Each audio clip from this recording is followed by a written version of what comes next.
पपंगा पहाड़ काना रही तार इतिहास सते काना पपंगा पहाड़ नु वीर सुरेंद्र से आसिक रोले आस जन्मा सब सत कथा। बरगढ़ जिल्ला 30 किलोमीटर दूर गला पर गोटे पहाड़ रही जहाँ ना है पपंगा पहाड़।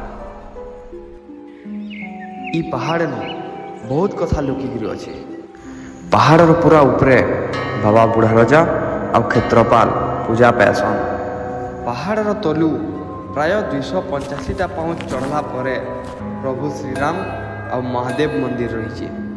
1809 मसीहा जनवरी 23 तारीख वीर सुरेंद्र साय खीणा ग्राम जन्म होते जिते बेले भारत रे इंग्रेज मान शासन चलुला।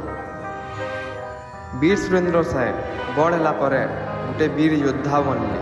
से टाइम रे पपंगा पहाड़ गोटे गुंफा रे लुकी करी इंग्रेज मान संगे लड़ाई करथि।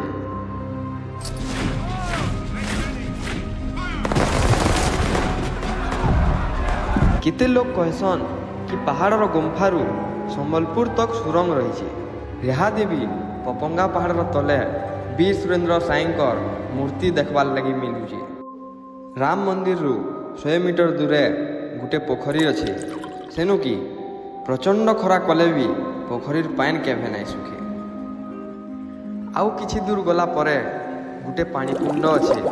आउ सेनुर पान अठा कले पान सुखी जाए।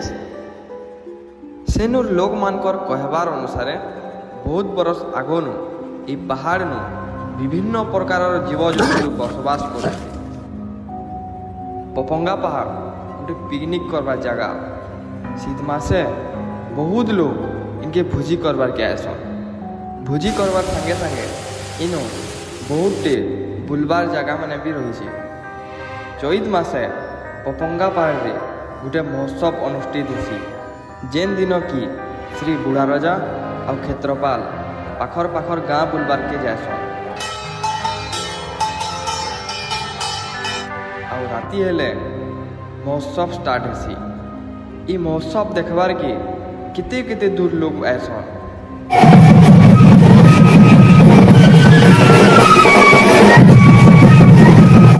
पपंगा पहाड़ जेनटा कि पाखर पाखर लोग मानकर मन भितरे गोटे विशेष स्मृति भाव रही। इटा हेउचे पपंगा पहाड़ सत कहानी। जदि वीडियोटा भल लगी तो आमर YouTube channel story hub for you के सब्सक्राइब करूँ। नमस्कार।